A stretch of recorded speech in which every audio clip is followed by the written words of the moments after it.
Tibetans, especially Lamas, sometimes they have such a long name. I thought we have the longest names, but apparently not. Picasso has the longest name, right? Picasso, the painter? Oh, he has a really long name. You should check this out. It's really, really long. Anyway, I like to express my joy and I don't know, gratitude for having this opportunity to talk to a lot of people here in Christchurch.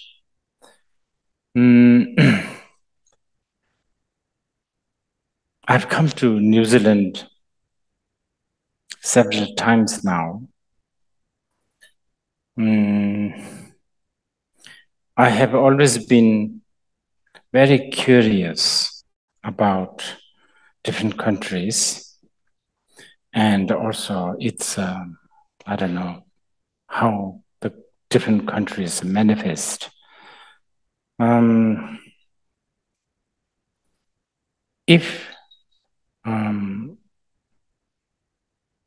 This is my thinking presently, this is what I think. If many different culture, multicultural, living in one place, harmoniously and, I don't know, functioning, if there has to be one place, I begin to think New Zealand will be one. Because, I don't know, there's something so open and something so embracing and receptive.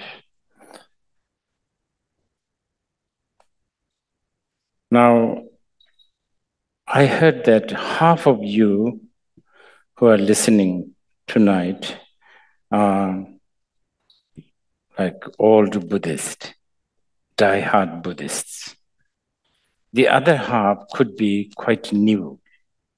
So this is a little challenging for me because I don't know how to actually make the evening fruitful for both. But I have already received more than 20 questions. I think there are questions from the audience also, but there are some questions from outside. I believe that this is being listened throughout the different part of the world. So I'm going to just say a few sort of, I don't know, introduction, if you like.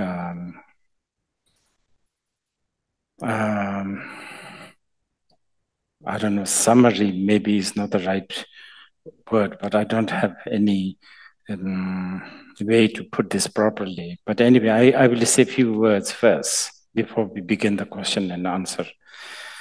I think the title of our discussion tonight is something to do with the Buddha's vision.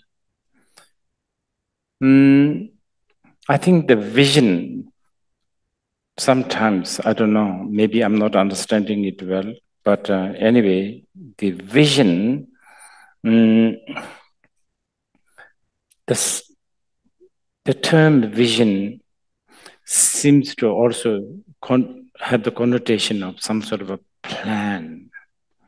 Now, if you interpret the word vision as a plan, then I don't know whether Buddha and the Buddhist have any plan. This is something that I need to express. Buddhists have never been good with a mission. And I don't know whether we could talk about Buddhist vision and mission kind of vision. But tonight, the choice of the word vision is really much to do with how Buddha and thereafter his students or the followers sees the world. And I think this may be interesting for some of you who are new, how Buddha saw or how Buddha interact or how Buddha relate to the world.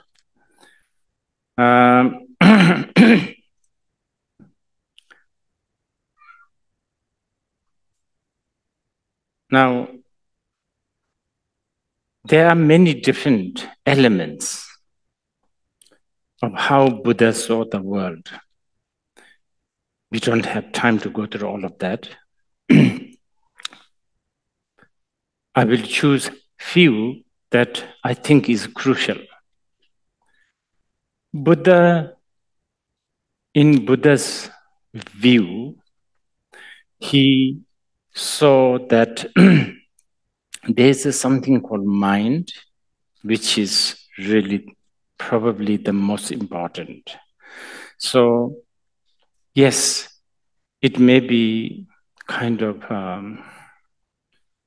it's very, I don't know, for me to say this sounds very simple, but it's actually not. I think, I don't know whether the world has paid enough attention to this thing called mind. Yes, we do. We have paid so much attention to the matter and the material and so on and so forth, but the mind, this was something quite very much stressed by the Buddha 2,500 years ago. And this is one of his vision or his view. He put so much emphasis on this. And I think this is something that we should also pay attention, because mind is, as many Buddhists would say, mind is, it's in some way, it is something that we are stuck with. You cannot not have. I mean, you can sort of, if you don't want your fingers, you can chop. You can sort of take off your shirt or whatever. You can sort of not have matters. But mind is, you cannot really eject it. You are stuck with this. Sometimes one almost wish to be like a table, no mind. Therefore, if I'm not using this table, the table will not feel like I'm being rejected. Table don't, if I bring another better table, table will not feel jealous. If all of us leave from this room, table will not feel lonely. And also, but if I'm overly using this table, table is never going to think that I'm overly used and abused. So on and so forth. So see, but unfortunately, we are not like a table. We are stuck with this thing called mind. So mind is a bit of a problem sometimes. But other times, mind is incredibly precious and so good. It is this mind that really appreciates simple things like a breeze, river, I don't know, smell, flowers. In fact, Buddha, in certain way of presenting so-called mind, he even went as far as saying that this mind that we have, you have, I have, this mind is the Buddha. That's it. Buddha is not a figure. It's not historically bound. It's not some sort of a savior or definitely not a, well, you can say Buddha is a creator in the context that the mind is the creator. Everything we have is basically created by mind. So anyway, this is one view that Buddha had. Something quite important, that, and something that could be rewarding if especially the modern people can pay some attention to. Then another thing, Buddha, now this is a little bit long. This mind,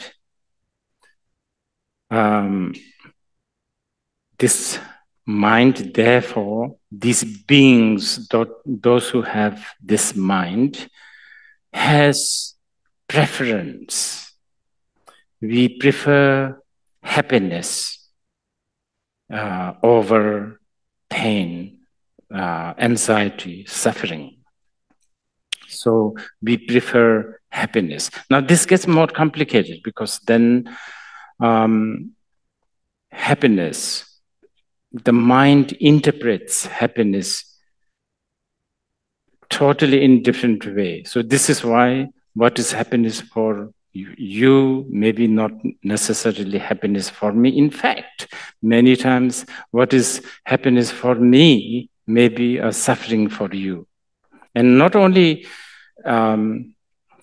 it's different individually, but within one individual being, what is good and what is happy and what is blissful today will be not necessarily happy and blissful tomorrow, so on and so forth. So this is why, I don't know, especially for those who are new, whether you have ever heard something called Four Noble Truths, which is a very classic Buddhist sort of testament or a Buddhist teaching. And the first noble truth is actually what we call know the dukkha, meaning know the pain or know the suffering. No. Now, this is a very important. I think I would say this is something very unique about the Buddha. He wasn't really talking about you should really try to get rid of suffering, or there's a, way should, instead of saying that, the most important statement he made was know the suffering. Now, for a lot of us, suffering or the pain that are obvious, such as headache, stomach ache, war, famine, I don't know, poverty, obviously they are suffering, and we know. That, I think, is easy. But what we don't know is what we call bliss and happiness most of the time. Actually, according to Buddha, they are also not really completely satisfactory. What we call bliss, what we call happiness. So, strictly speaking, the Buddhists will say that what we call happiness is actually in the category of suffering. So therefore, the statement, know the suffering, became kind of important, because one would feel, oh, it's easy to know the suffering. Yes, if it is like gross suffering, such as hunger, thirst, or I don't know, headache, so on and so forth. But when you are having a good time, to know that as a suffering is much more difficult. Now, there's something even more complicated than that. That is any kind of neutral feeling, neither pain nor pleasure, just neutral, feeling, or yes, feeling, mainly feeling, like I don't know, sleeping,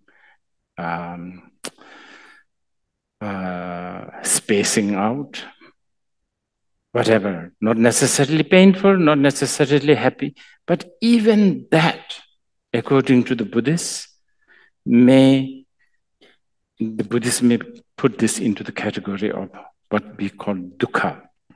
Now, I have to tell you this. I'm speaking in English, which is not my, original language. So I have that deficiency, first of all. And secondly, the language is going to be a big barrier.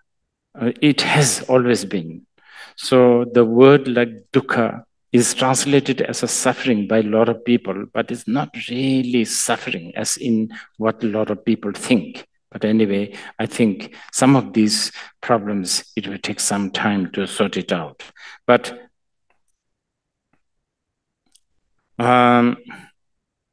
okay, so I'm talking about Buddha's vision. So this is what Buddha sees. Everybody wants to be happy. Nobody wants to be suffering. Now, this, but what Buddha is saying is that yes, it's important to be happy, but it's very important to be beneficial. To have happiness is good, but also to have something beneficial. This he stressed a lot. To be happy is important, but to have something that benefits you. This is equally important, if not more important at times. Now, beneficial and happiness, they are very related, but at times they also contradict. So this is something that I thought I will just briefly mention to you before we go to the question and answer. Because a lot of the time we find ourselves really, really working hard for happiness. But many times we don't really work hard for something that will benefit you. I think that's very commonsensical, actually. So you may ask, what is beneficial? Okay, we got the point of, something that will make you happy. And I've already told you that for different beings, happiness means different things. Now, what should one do to collect or to have something that is beneficial?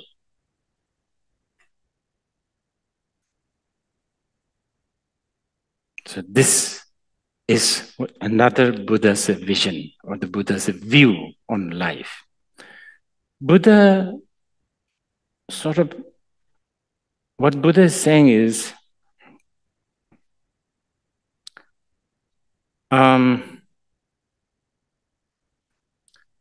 yes, it is possible to make ourselves happy by going to think about the past. Memories, especially good memories, I guess. And also think about the future. It's possible to make yourself happy. But to make things beneficial, not that important to rush to the past and to think about the future. It's not that beneficial. This is his view. So what really brings you something that is beneficial? Buddha's argument is not to go to the past, not to go to the future, but to be here in the present. Because after all, this is all you have. The past is gone, future hasn't arrived. So what's the benefit of thinking of the past and the future? So let's just put everything towards what we have right now.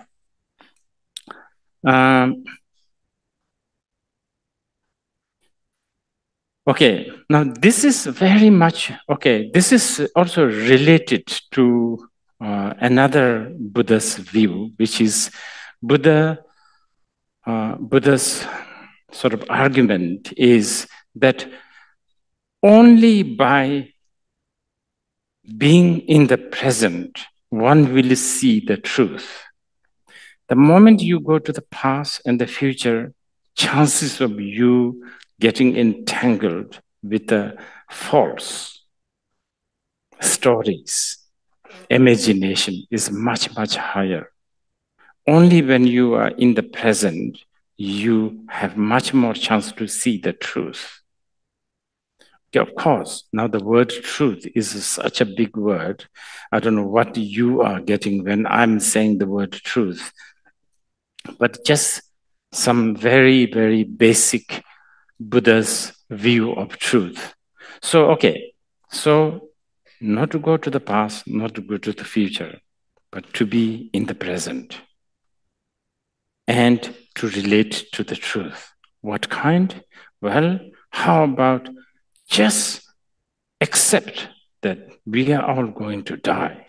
So this, statement like this has also earned some really bad marketing for Buddhists for a long time. It still does.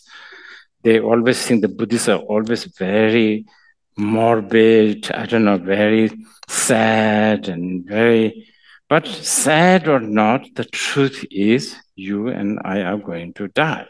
And might as well just accept it. You understand? So it's like narrowing down to the present. And something worse, as if fact that you and I are going to die is not enough bad news, there's something worse than this. We don't know when we are going to die.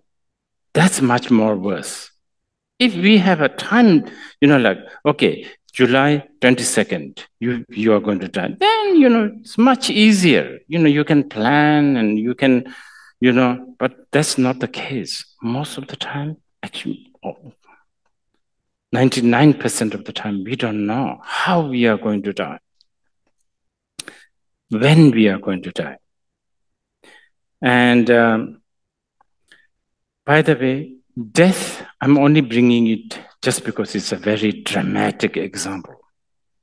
Actually, it's not only when we talk about being in the present, we are not only talking about the death, we are talking about the changeable nature of everything. Everything. We have changed so much, and we are changing all the time. I'm not talking about skin.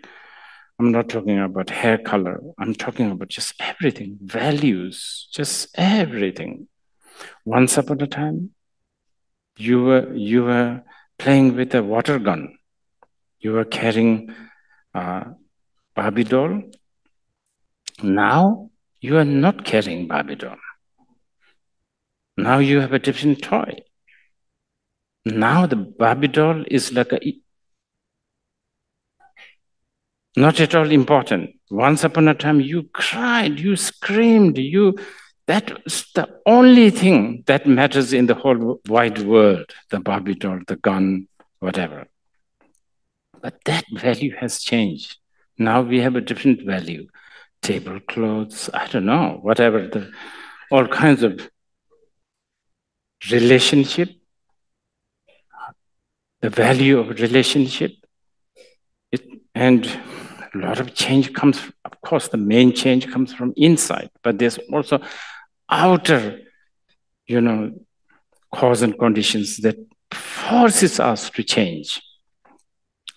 And so on and so forth. So anyway, this is one way to really face the truth and face the present moment. Now, the second way to be truthful to ourselves is that nothing will satisfy us 100%.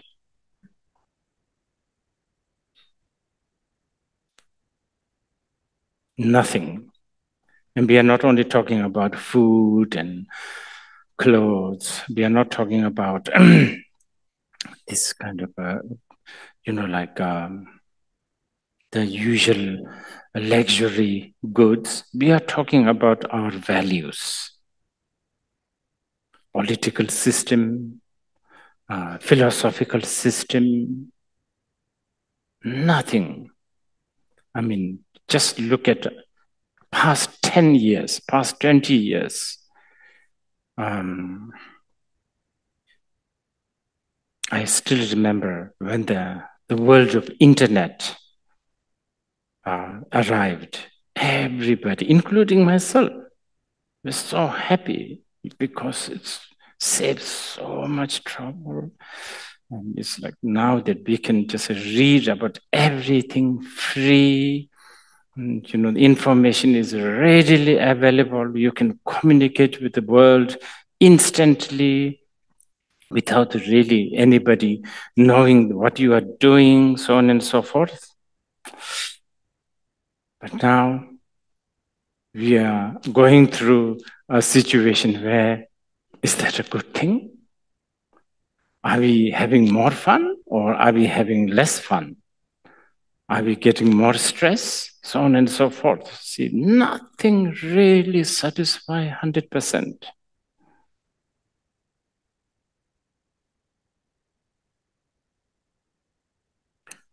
But you see, all this, what I just said, these are all in one way on the intellectual level, right? On the intellectual level, it's sort of, I can convince you through talking like this. And perhaps you will have to sort of agree. Yes, of course, everything is changeable. You have to agree with that. Nothing satisfies you 100%. You will have to agree with this because that's the truth. But this kind of knowledge, this kind of realization is only on the intellectual level. So it does not really help us when there is a problem. It doesn't really penetrate our habitual mind. So now, how do we tackle with this? So this is why the technique of not going to the past, not going to the future, and being in the present. And when we talk about the present, we are talking about today, this year, this week, right this very moment. The fact that I'm here, you are there. Just everything. Being in this very moment. Not thinking about future such as maybe I should pick that up, pick that flower up and put it here. Not really thinking like that. Just completely acknowledging that it is there and the table is here and I'm here.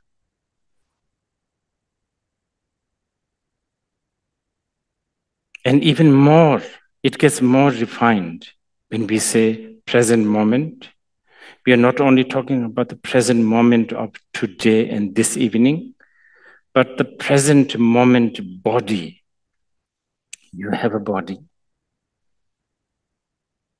And most of the time, we are never happy with the body. The reason why we are not happy with the body is because we are thinking about the past or we are thinking about the future. How it should look like, how much it should weigh, so on and so forth, using the past and the future as a reference. Never just be in the body and be comfortable with the body. And not even more than that, just being in the body. And then it gets even more refined. These are all the Buddha's view or the Buddha's vision of life or the world. Even more subtle than the body is just acknowledging and knowing we breathe. See, all this sounds very, very simple. But these are so beneficial. It may not necessarily bring you happiness, but this brings you something called beneficial. And even more subtle than your breathing, the air, this cognition, the mind that you have. You have thoughts, you have mind, you are cognizing something right this very moment, just observing that. So, in this way, very important Buddha's view or the vision of life is really, really just be with this moment, this truth. Now, the third way, third kind of view of view or the vision of the Buddha is to so that we will live with the truth is that appearance is deceiving. This is actually an English expression, and that is, I think, a good way to approach to this Buddha's argument. Basically, whatever you see, however you project, however you hear, however you taste, whatever you feel, however you smell, however you, I don't know,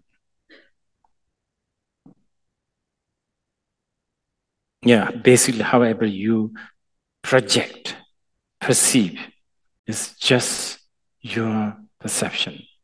It is not, this is only your opinion, it's not how it is. Basically, what Buddha is actually saying is everything is just a hallucination. Now, I think the hallucination in the English dictionary, which I checked again and again, this is something to do with a mental disorder, right? So when we talk about, see, I was telling you earlier, mind is very important. Remember, the table doesn't have mind. We have. We are stuck with it. But this mind is not really in order, so to speak. Why? Because it's going to the past and going to the future. We just don't let it remain orderly. So actually, if you are rushing to the past and the future, your mind is in disorder. So the Buddha's conclusion is whatever we are experiencing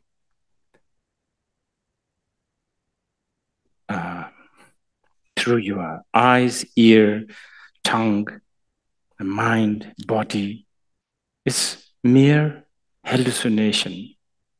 It's a projection coming from disorderly mind. Now, this is sort of a small, very, very rushed summary of what we in Buddhism we call prajna, wisdom. Now, this is not enough. The Buddha's view or the Buddha's vision is this is not enough. Equally important to this wisdom is what you need, compassion. And I think the word compassion maybe is not really doing the justice, translating the word karuna. I think the easiest way to approach to the Buddhist concept of compassion is empathy. This is like the wisdom of knowing whatever we have been discussing, plus empathy. Basically, very mundane, down to earth empathy we can start with. Basically, putting your feet in someone else's shoes. Now, this is difficult. Really, really difficult. Because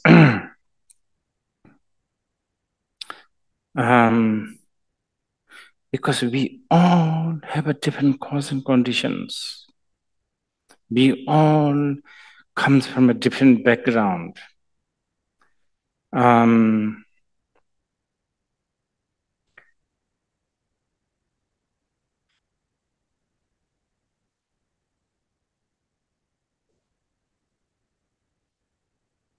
we all come from different habitual patterns. So I think we have this tendency that everybody must think, act, and behave, and I don't know, value what you think, what you behave, what you value. And this creates not only international problem, domestic problems it creates relationship problems between parents and children, between lovers, between, I don't know, colleagues, lacking of the empathy. So anyway, this, what we call wisdom and the method, is like the Buddha's view or the vision to make the world beneficial and also happy.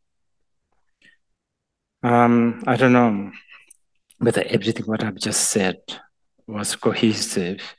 Anyway, let's begin with some of the questions. Maybe I talked too much.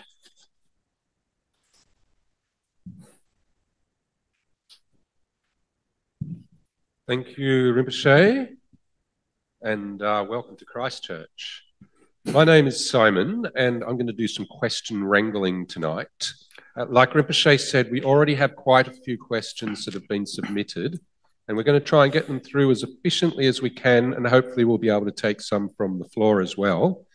If you're thinking about asking a question, please think about making it as concise as possible, because we're more interested in hearing what Rinpoche has to say, and make sure it is really a question. So the questions we've got are in two groups. There's one group that have come from the international community and one that have come from the Christchurch Buddhist Centre. And we'll alternate between those. I'd like to welcome Alex to the mic, who will ask on behalf of Christchurch people. Thank you, Alex. Thank you, Simon. Good evening, Rinpoche. The first question from the Christchurch community is, are we approaching the end of something in the West? How are we, as Dharma practitioners, best to relate to the things as they fall apart in the West? What are the most important skills to nurture?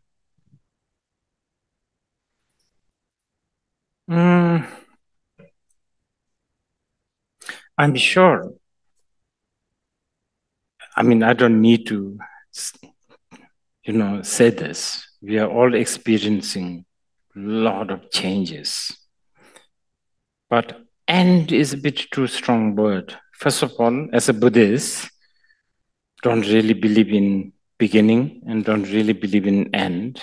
So if we are talking about something like Armageddon, I don't really think that will happen. I don't really believe myself. I think the world will change so much. I heard recently that right now we are addicted to Instagram and TikTok and all that. But in about 10 years' time, it's the Instagram and the TikTok or all the AI, they are going to be attached to us. Now that's going to be very interesting when your machine feels rejected. So that's going to be very interesting. So on this context, I think there is definitely a change. And it's not only the change is not only happening in the West, the world has become so big and so small together. And I think that we will experience this together. I'm a Tibetan Buddhist, so therefore I practice what we call Tantric Buddhism, Vajrayana Buddhism. So according to the Vajrayana, right now is the most volatile time. It's the most volatile time, changing and so much up and so much down. And according to the Tantra, volatile time is really good to also reap a lot of profit. This is the time that if you pay even a little bit of effort, you can really benefit a lot. So I think we could always see this in a very encouraging and positive way. This is what I think. I'm not necessarily trying to give you encouraging words. This is what my belief. I understand that India is the birthplace of Buddhism. Why then is less than 1% of the population of India Buddhist? I hope there's no Indians here. This is an important question, you know, for those who are interested in, what is it? I don't know, history or whatever. I would say there are a lot of different reasons. One important reason is, like Jainism, Buddhism is very, very, you know, first of all, it's a bit like this. Buddhism in its, what do you call it? Heyday, maybe heyday is not the right word. Initially, in the beginning, during the, let's say, Nalanda University time, like we are talking about 6th century, 5th century, 6th century, 7th century, so-called Buddhism, which we now, by the way, I need to tell you this, there is no word such as Buddhism or Hinduism. This is sort of created by, I mean, most of the older Buddhists knows this, but for those who are new, words like Hinduism and Buddhism, they are basically created by Abrahamic people. I think especially the word Hinduism. Anything, I think there used to be a Sindhi, River Sindh near Pakistan. So the Christians, British especially, thought any religion that any kind of special, strange belief or non-Christian, whatever belief beyond that Sindh river is Hinduism. So that's how Buddhism got ended up in that basket of so-called religion. In the past, one could easily trace this in the Buddhist scripture, just as how MIT, Harvard, Auckland University, who really is looking for stars, I don't know, astrophysics, I don't know, biology, virus, Buddhism, so-called we call now Buddhism, and Hinduism or Jainism, they are all like after the truth. What makes people suffer? What makes, you know, people, basically that. So this is why also the Buddhists, Jain, so-called Hindus, they got a lot of funding from the kings and so on and so forth, right? So later on, Buddhism ended up becoming into this religious basket. I'm quite sure in about 500 years' time, Harvard, MIT, Auckland, Sydney University, whatever they found will be almost laughed at as a religious finding. This can happen, right? But anyway, to answer this question, so Buddhism especially may be not directly anything beneficial for the social issues. What I mean is like Buddhism does not have things like, okay, a society should be this, this, this, this. If somebody breaks this code of conduct, then they should be punished this way. Or if somebody does good, they should be rewarded that way. You know, stuff like this, Buddhists don't really have. Actually, Buddhists don't have that at all. Buddhists don't even have a marriage ceremony. Buddhists more likely will have a divorce ceremony. You understand? Because Buddhists talk about impermanence, remember? So how would Buddhists have a wedding ceremony. Okay, you two are married right now, but this evening you may get divorced. That's the truth. Market for Buddhist wedding is finished. Nobody wants to go to that kind of wedding.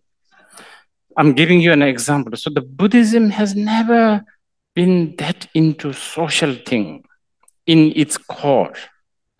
Things like shunyata, words like a Buddhist wisdom of emptiness, you can't use it as a threat to campaign politically. You understand? How do you do that? Also, Buddhist concept of karma. If you don't vote for me, you will go to hell. No, it doesn't work like that.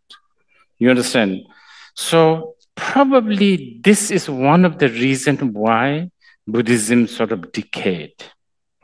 But I'm just generalizing very much because interestingly, in China, Buddhism really survived throughout till now.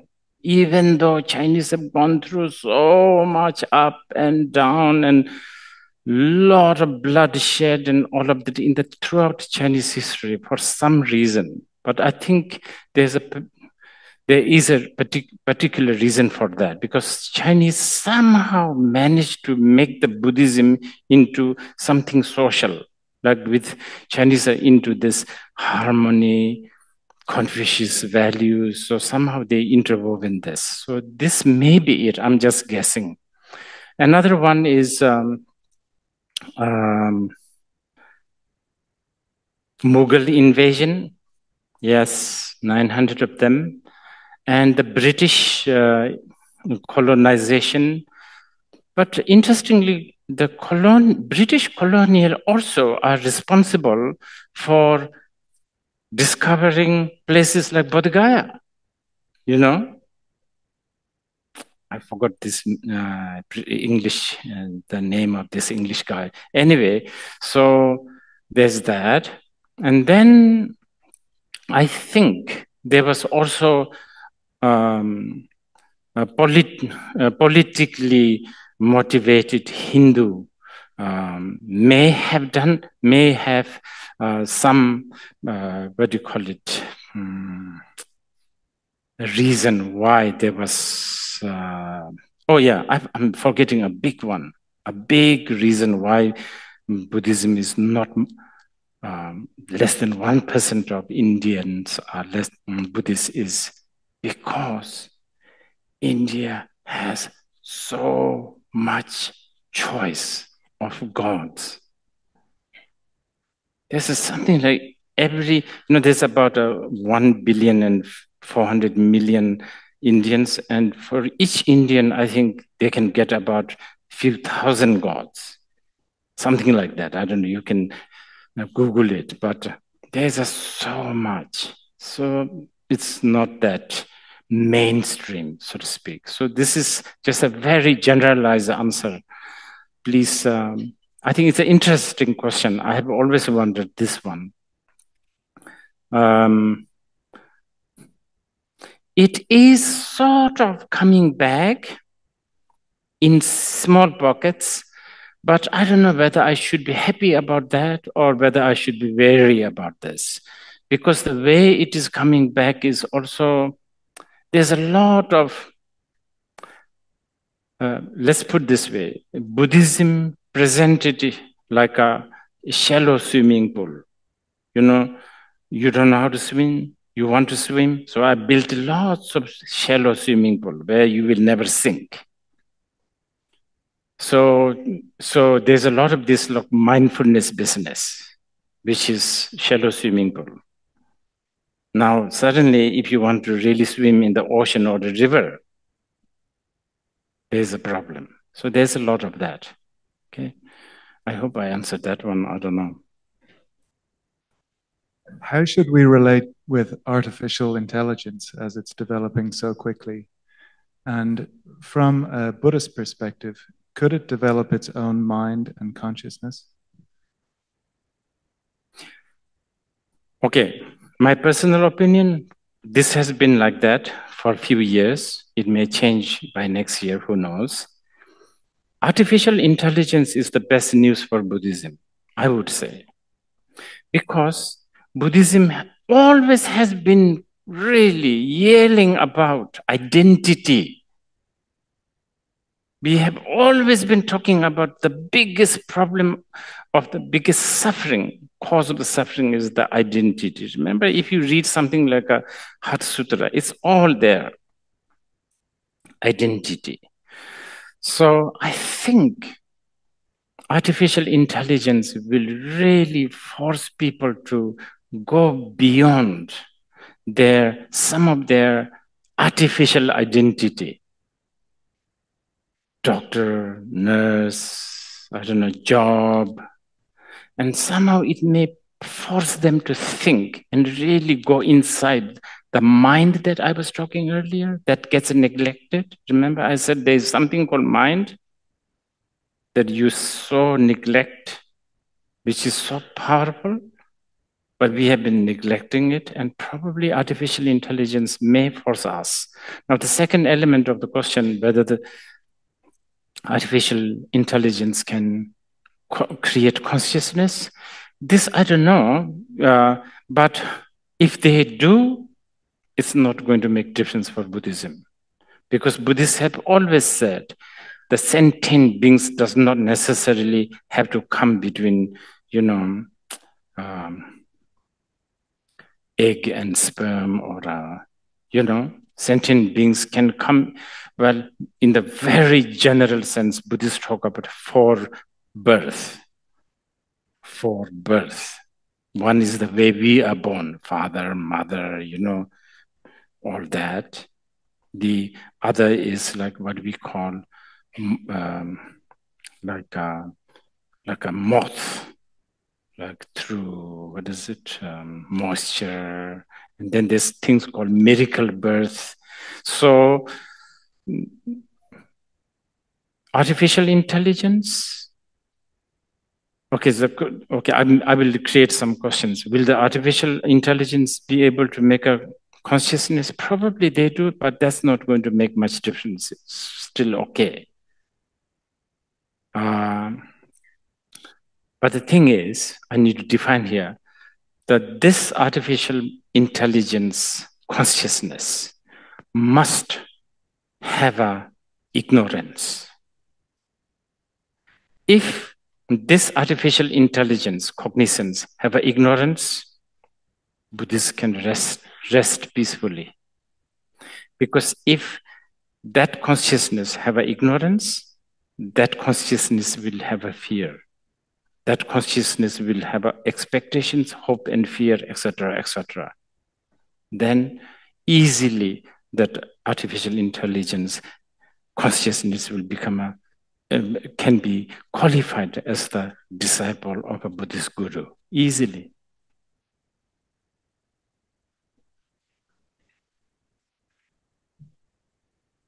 Is Buddhism relevant in today's world, especially in the West?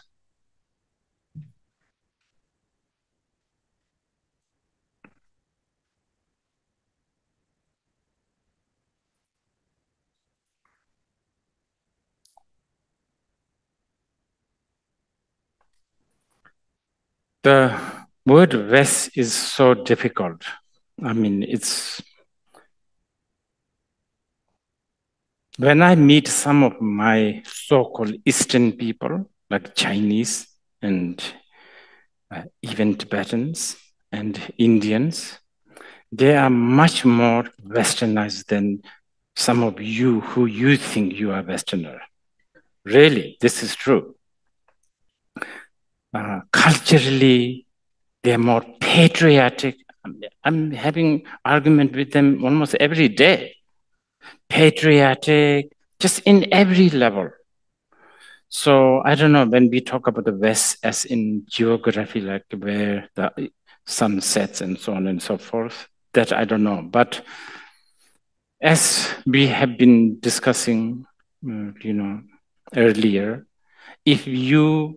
I think if people are interested in knowing the truth, I would say Buddhism really have done a good job in analyzing the truth, especially inward phenomena, things like mind. And there's a lot to offer to the geographical West or a cultural West, whatever you call it, basically modern people. But I just want to add this. What I think West or modern people, I should say, what they should do is they should really go beyond what they call rationalism. I feel, I don't know, I'm teasing you, some of you Westerner, a little bit, so you can always, you're very welcome argument. I feel that rationalism, believing in logic, believing in rational, whatever, assessment, somehow could go further. And that's where I think the so-called the modern people have stopped. So I don't know. And this is not so good because yes, logic, rationalism is good from here to here. But at the end of the day, when I was studying Buddhist logic, I studied Buddhist logic 6 years. It's a big subject. The first page is, it says, prepare to accept that the logic is the greatest tool to make you the most stupid. So you see, I think it's really important because rationalism, there is no pure rationalism. It's all decided by consensus, usage. Yeah, of course, it's rational to use an espresso machine if you want to have an espresso, but that's just some dude found a bean and roast the bean and crushed it into powder and put water. What's so amazing about that? You know? So I think if we could go there, and now I'm talking a little bit like Tantric Buddhism, Tantric Buddhist, I think going beyond rational thinking will probably open the door for some sort of a magical. And this is something, you know, like, I'm sure, especially New Zealand natives, maybe you are, you know, sometimes maybe you are not even aware of it because you are too close. You know, coming from India the other day, straight to Vanaka, and then this amazing light, the lake, and the wind, suddenly hot, suddenly cold. You know, it's so magical. It was like, wow, this is life. You do not need any sort of reason or logic. And I think this need to be, you know, I think this is the part that we maybe, the scientists, politicians, rationalists are systematically destroying. Anyway, I lost the track of the questions, but doesn't matter. Please ask the next question. Is the modern progressive or postmodern culture a friend of Buddhism or a threat to it? I think what I just answered, yeah, I have personally invested sort of time and energy in really introducing Buddhism to the Western academic, because as much as I was just telling you earlier about how we should really go beyond rationalism, safest way to approach to any kind of ism is through a little bit of a hearing. And so critical thinking is definitely important, especially for the beginners. But I think it's important to be critical to critical. Because otherwise we just become a blind devotee towards rational critical thinking.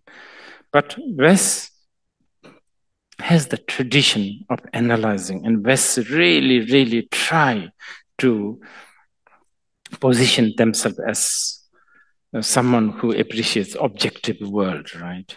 Which is good intention, but we have to really we really have to accept, are we really objective? That's difficult.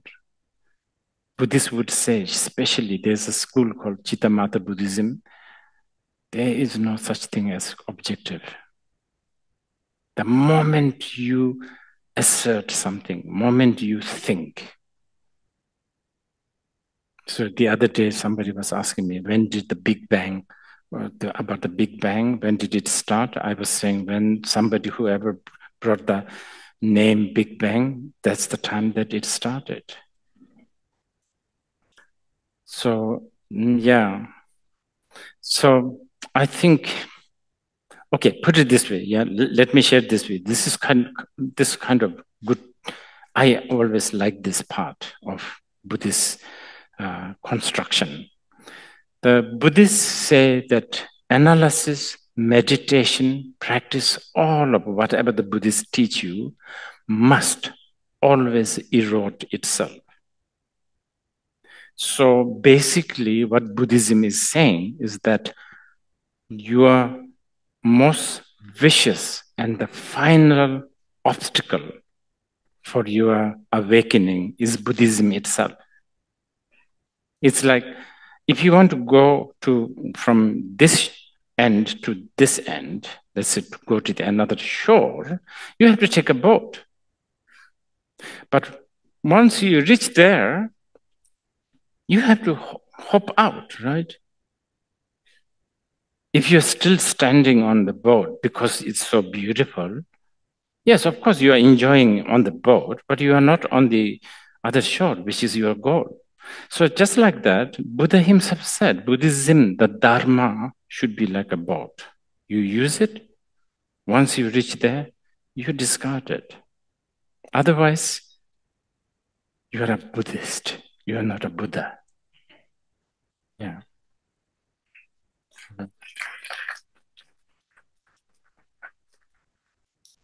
Is karma predestined, or is it the result of free will?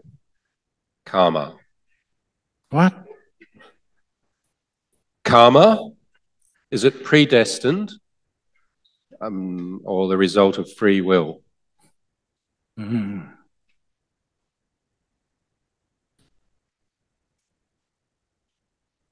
I've never thought I'd be fried like this in Christchurch. What do you think? Okay. Predestined. It's a very important question. It really is. I wish we can really sit here like few days because Buddhist teaching on karma is probably the most difficult. It's the most difficult to teach.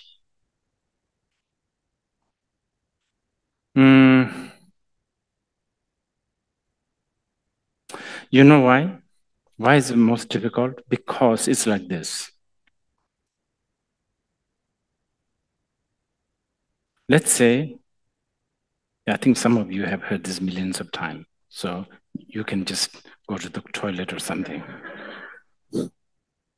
So it's like, let's say you have a dream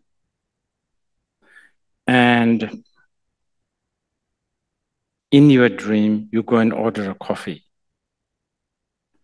and you order, especially if it is in Seattle, there's 6,000 menu, like with this milk, that milk, how hot, how grand, how tall, how short, all that. So you take time, you really choose all of that. And then you order, you get your order, you drink, probably it's too hot, I don't know, whatever, all of that.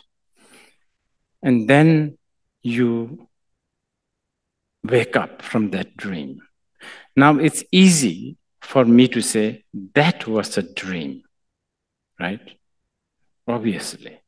So for me to teach the Buddhist concept of shunyata, emptiness it's not bad. I think it can be taught with a little difficulty, but it's like really talking about post-dream.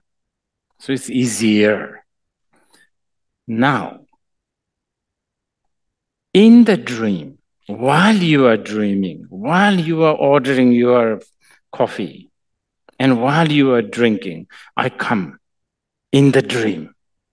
And then I talk about, hey, how come the coffee is not leaking from that cup?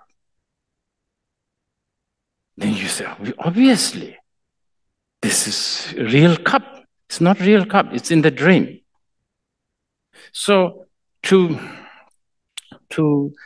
really talk to you that this is not really happening in the dream is difficult because you ordered a cappuccino and it was a cappuccino. You ordered 2 coffee and it was 2, not 5. And the cup holds it. It's not leaking. All this means it's real. And now somebody nagging you that this is not real. It's difficult. So it's a bit like that. Karma is very, very difficult to discuss. And then plus all the generalization about, things like, if you eat, I don't know, a chicken this life, if you kill a chicken and eat chicken this life, 500 lifetimes you'll become a chicken, and all that sort of generalized, simplified teachings that are necessary, by the way, because you have to sort of make dramatic teachings sometimes to the different audience. So that doesn't help, right? Also, every time we talk about a karma, we have no choice, but we have to talk about time. Time. And time for Buddhism is an illusion. You know what I mean? So, I mean, this can be actually discussed even, let's forget Buddhism for now. Like even scientifically, you commit a crime yesterday. Let's say you murder somebody. Police are searching for you. They found you are sitting here and they arrest you. You could always say, hey, yesterday's me is gone. Today's me. This is a different, you can sort of say that, but it's not going to work. Right? So it's like this, you see that illusion? So the reason why I'm going on all about that is because this predestined and what? Free will? That does not really apply here because,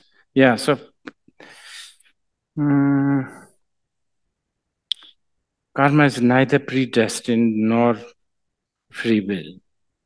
Karma is an illusion that you ended up so zealously entangled thinking is real. Go back to my example of coffee thing. During the coffee, you think it's real. And yes, it is an illusion, but that doesn't mean that it's not going to bother you. It will. It does. Because it's an illusion, it actually can bother you really well. If it is not an illusion, if it is a real thing, it may get stuck outside and not being able to come in from that small door. But because it's an illusion, it can just, this is why it's so powerful.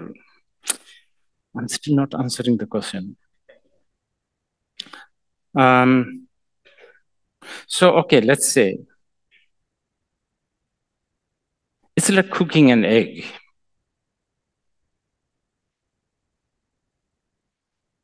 Predestined? No. You can always not cook egg. But once it is 99.99 cooked, then I don't think it is, then you don't have the free will to not, like go back to the original state. Although tantric people will actually disagree with this, but let's not go in there. Let's not go in there. But that's how it is. So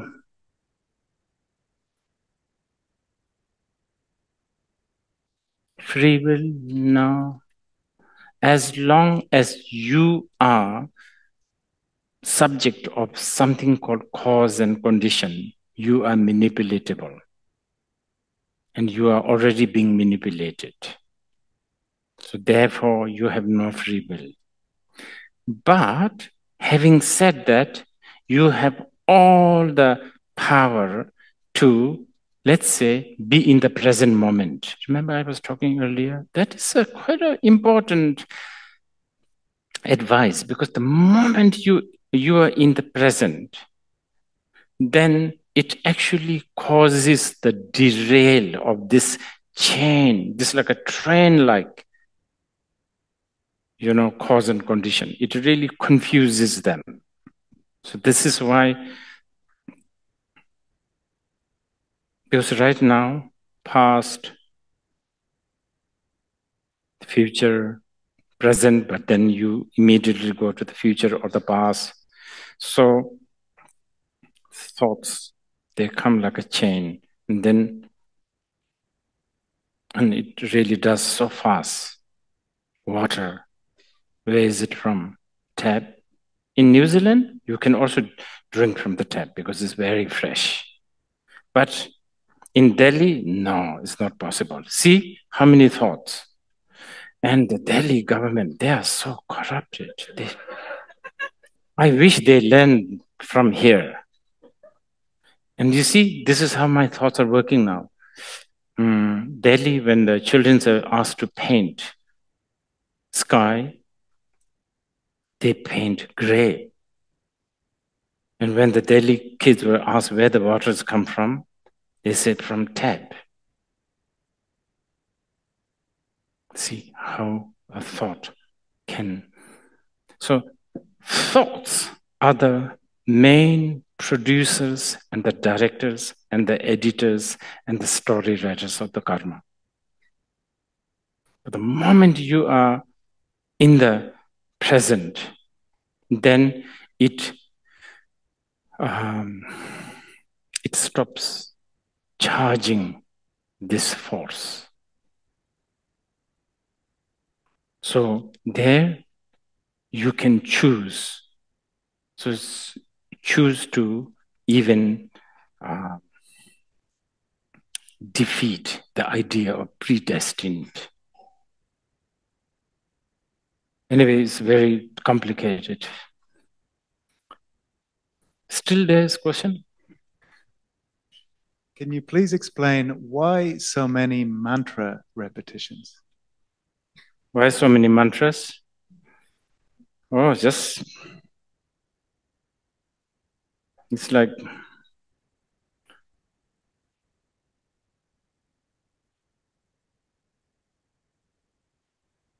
so many flip-flops, choice. It's just like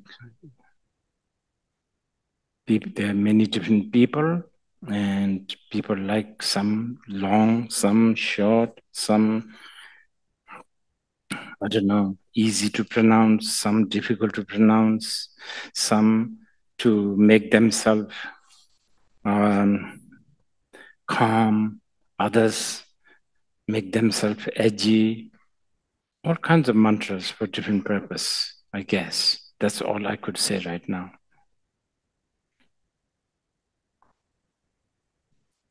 I think in your last answer, you said, let's not go there, but I'm just reading out the questions. What is Tantric Buddhism? Is it compatible with Western culture today, Tantric Buddhism? Can you repeat that again? I can. What is Tantric Buddhism? Is it compatible with Western culture today? Okay.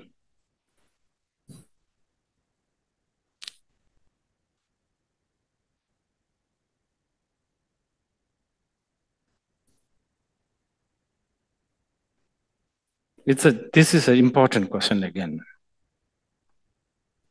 Again, I would be careful using the word Western, as I said earlier, because, you know, many Chinese and many Indians are much, much, much more Westerner than New Zealanders, especially New Zealanders and Australians. I'm sort of partially teasing you guys, but it's partially true.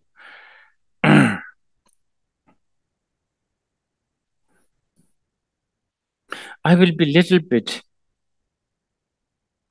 provocative, okay? So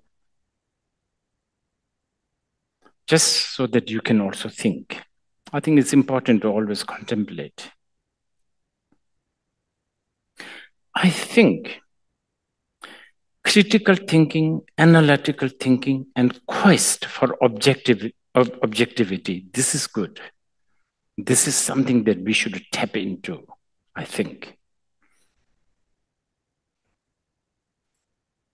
And the question is whether Tantric Buddhism is compatible, right? Simon? Simon? Yes. Compatible to the Western mind. Yeah. This is good. Western culture, yeah. I actually don't really know what is Western culture, but I think, okay, let's single out something. The individualism. This is something that we need to contemplate. If individualism is so important, forget Tantric Buddhism. Even the Sharvakayana Buddhism, Mahayana Buddhism, is a crime, actually. I would use the strong word.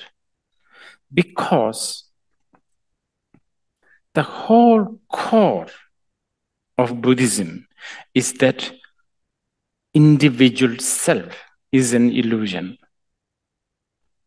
So cherishing and pampering and, I don't know, coddling of this individual being is a complete opposite from anything to do with any Buddhism, let alone Tantric Buddhism. And Tantric Buddhism, forget it. Forget it.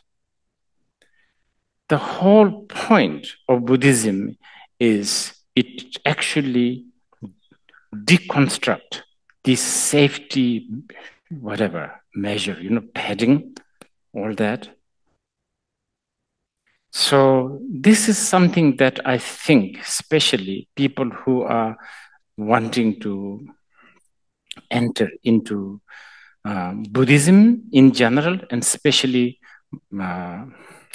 Tantric Buddhism, have to be really, be conscious of. It's one thing to hike rolling English hills. You know, it's fun and it's maybe nothing too much can go wrong. But it's another matter if you want to climb Everest.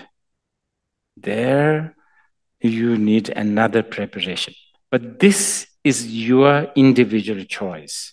No one, of course, who can force you to do this? But if you are going to do it, then definitely, okay, let's say you want to climb Mount Everest. You should even check whether the map that you have been given is even, you know, updated or not, or expired or not, who actually drew it, who actually printed it, and the guide that you are about to hire or going to go with, whether this guide is trustable or not, who knows? Even minute details like whether this guide has any schizophrenia problem. You know, halfway the Mount Everest, if the guide changes the mind or something, what will you do? All this you need to analyze, and you have to take this full opportunity to analyze.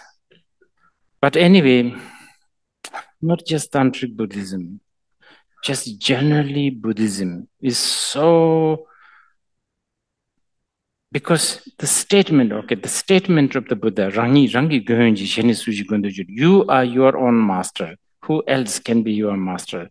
This is a very, very important.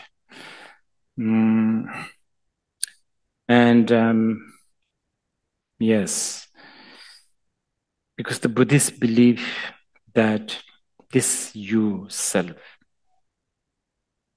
clinging to this self, is a fundamental problem, right?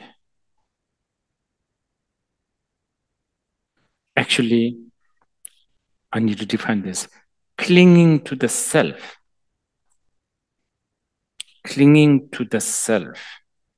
or cherishing the self, not too bad, okay? Worse is very notion that there is a truly existing self. That's worse. Because that actually is the fundamental. Cherishing, you know, this kind of vanity or this kind of self-worshipping, that comes later. But the very idea that there is a self, but this is not easy to defeat. Not at all. As illusory as it may be, as it's really difficult and not that easy to defeat this one. And Buddhism in general is to really deconstruct the notion of self. So I don't know whether all Buddhists are compatible in one way. Something to think about. But as I said, one could always use the power of analysis, critical thinking, contemplation, which the West has so much tradition. And I think that will always really be a big support. Okay, maybe like 2 more questions and then probably people are tired. If everything is impermanent, how is it possible to accumulate merit? Very good one, this one. Yeah.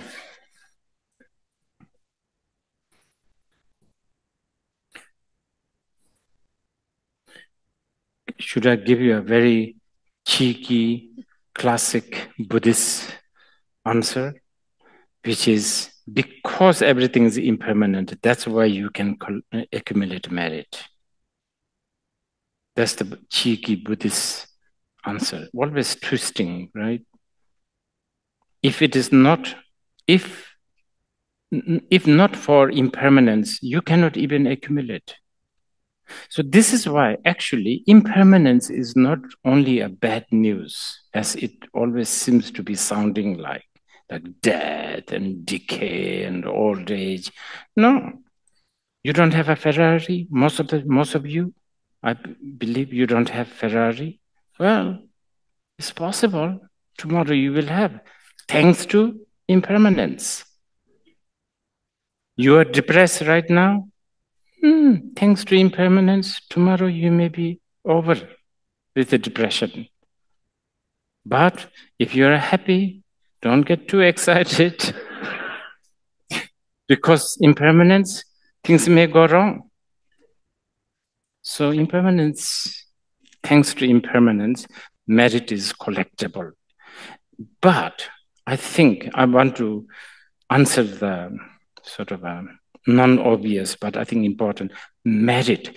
Collecting the merit is not the Buddhist aim, okay? I will quote this, Chandrakirti, very good quotation. He said, those who are idiot, they will do bad things and they will go to hell. Those who are idiot, they will do good things and then go to heaven. Both idiot. Those who are wise will go beyond doing good and doing bad and then achieve liberation. It's a classic Mahayana attitude towards so-called good karma and bad karma. Okay, one more. Rinpoche, can you say something about relationships?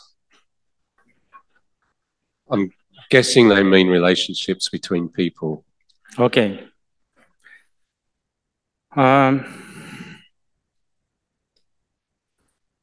You know, I can only repeat everything what I said earlier. I think understanding this impermanence really, really helps relationship. I think it does. A little experience, I have. I think you should look at to your lover or family member or children. Every time you look at them, you should really think that this is it. This may be my last time. And I think this may help. Beyond that,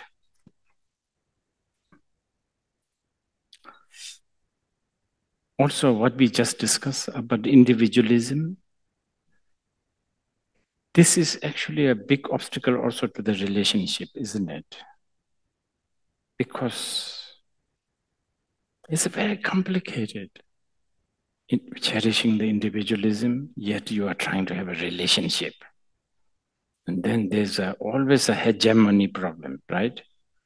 You will always like to impose your power to this, whoever the person you are having relationship with. If your partner doesn't have a mouth, doesn't have a butt, doesn't have an ear, you are very lucky. But unfortunately, they do.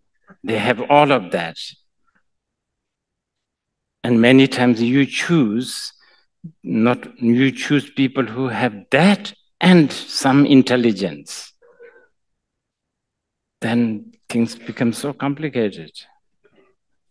I know I sound very sexist, but this relationship is, and then we have a problem now. Social media, all of that. You can be disloyal to your partner while you are in the toilet. So it's going to be really, really challenging. But all challenges can be turned into something kind of a assistance, isn't it? I think maybe the definition of the relationship can be changed between you and your partner. You can, slowly develop your value and your relationship. What do you mean by that?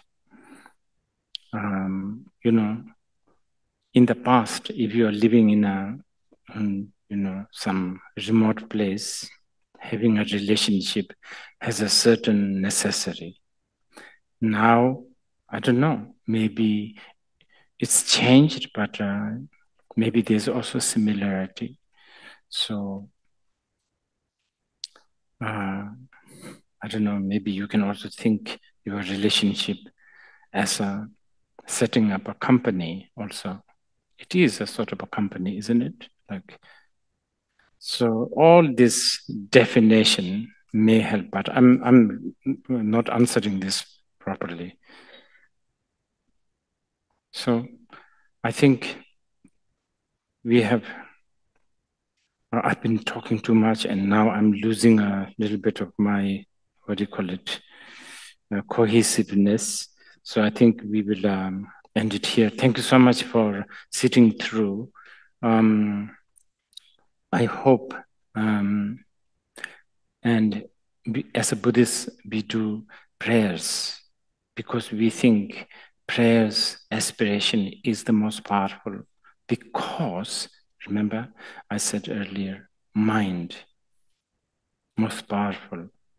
So if your mind is aligned and guided through prayers and aspirations, it has a lot of power. One should never estimate good wish and aspiration of individual. So I'm going to aspire that we are living in this a very interesting time, volatile time. I think I try to do this myself. I think we should really, really not get swayed by one narration, one story, especially your own friend's narration. Now, this may sound very strange. Many times, our friends are more dangerous than our enemies, because enemies we hardly meet because they're enemy. They stay very far. You also stay far away from them. So chances of you meeting the enemy is very small. But friends, you meet with them, you talk with them, and then they have their vested interest. You have your vested interest. They have their agendas. They have their fixations. So I think being aware, that is very much staying in the present. So I think this is very important, right? We are a citizen of the world, but the earth, the world is our responsibility. At least we need to really protect. I'm so impressed with New Zealand, how the people really love and care the earth. Please continue to do this, and I aspire that the world will be peaceful, especially individual us. So I will recite an aspiration, and then we will end it here tonight. Okay. Sanje Pemandam Raji Vichanga Deni Jiting Vitushitam, Deni or Tembi Churamio, Jitan Sunata, Sladam, each of Chuchitam, Chugun Sijib, Deni Jiting Vitashin, Gendiantam, Chutan to Binoj, Midanam, Manji Chubin, Soji Churum, Sucham Pajish, Deni Jiting Vitashi Sumba, Oma Yedam, Mahid Prabha, Hidden Tagat Hayavati, taken to you near the Evam Badima Sharmana is so. In case you wonder what I said loosely, that everything depends on cause, condition, and circumstances. Of all the cause, conditions, and the circumstances and the situation, mind is the most powerful cause and conditions. I aspire that we will tame our mind, train our mind, and most importantly, watch our mind. Okay, thank you.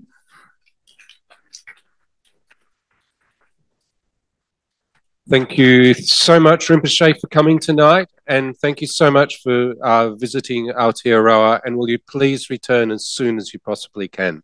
Thank you, and good night. Thank you, everybody, for coming.